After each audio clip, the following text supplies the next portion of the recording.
तर काहींच्या मानसिकतेला बुरशी लागलेली आहे। उद्धव ठाकरेंनी देवेंद्र फडणवीसांना हा टोला लगावलाय।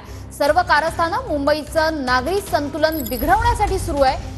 उद्धव ठाकरेंनी सत्ताधाऱ्यांवर हे आरोप केले। दरम्यान काहींच्या बुद्धीला बुरशी आणि जंग पकडलाय।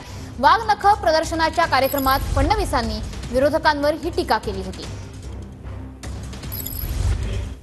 ज्यावेळी मुख्यमंत्र्यांचं स्वागत केलं त्यावेळी त्यांना देखील वाघनख दिली आहेत। आता कोणाचा कोथळा तर काढायचा नाही आहे, पण काहींच्या बुद्धीवर बुरशी आली आहे, काहींच्या बुद्धीवर जंग चढलाय। मुख्यमंत्री महोदय, त्या वाघनखांनी त्यांची बुरशी आणि जंग काढण्याचं काम हे मात्र निश्चितपणे आपण कराल हा मला विश्वास आहे। सगळे जे काही कारस्थान आहे ते मुंबईचं नागरी संतुलन बिघडवण्याचा हा डाव आहे। नागरी संतुलन, आपण मानसिक संतुलन बोलतो, मानसिक संतुलन बिघडलेली माणसं आपल्याला माहिती आहेत कोण आहेत, काय काय करतायत। काही जणांच्या मानसिकतेला सुद्धा बुरशी आलेली आहे, त्याच्यामुळे अशी सगळी माणसं आहेत ती याच्या मागे आहेत।